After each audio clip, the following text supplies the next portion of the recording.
hata club zetu hizi zikifika hatua fulani, unaona support inazidi kutoka serikalini, kutoka kwa wao wenyewe viongozi wao. Ni mfumo wa kidunia, wala si dhambi. Lakini pia tofauti, sisi tunagharamia serikali, kwa maana serikali inagharamia. Leo timu yetu ya riadha, ngumi, judo, kuogelea ipo Glasgow kwenye Commonwealth. Kila kitu, maandalizi yote imefanya serikali ya Tanzania chini ya Rais Samia, yote kuanzia gharama za ticket, posho, mavazi, lakini nobody knows. Kwa hiyo timu hapa ikishinda medali, serikali ikiwapongeza, watu wanadhani serikali imedandia. Imewekeza hela.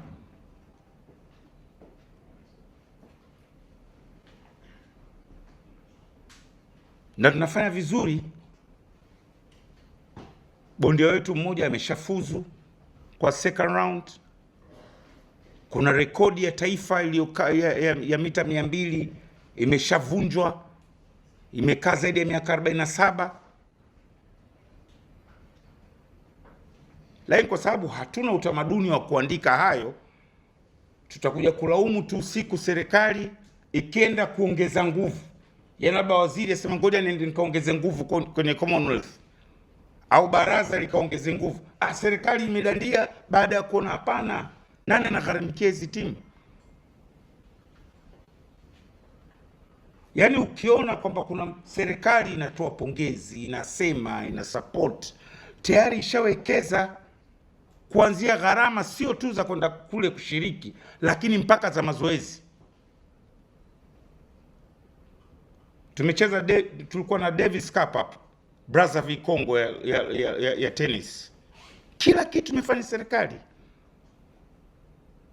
gharama zote, hakuna mtu aliyekuandika. Na kuna mashindano mengine yanafanyika Cote d'Ivoire mwezi ujao ya tennis ya wanawake. Serikali inagharamikia kila kitu, including preparation za kwenda huko. Leo timu yetu ya taifa ya wanawake iliyopo Morocco, Twiga Stars,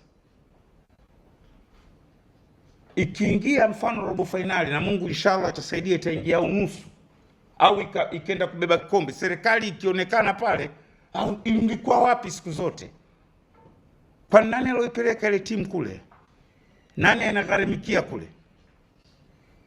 Sasa iwe dhambi kwamba hii serikali hii iingie gharama ya kusafirisha timu, posho zao na kila kitu, lakini timu ikifanikiwa labda kwenda robo finali, ikionyesha kwamba inaendelea kuunga mkono kwa kuendelea kupeleka hamasa na kwa support, ni dhambi.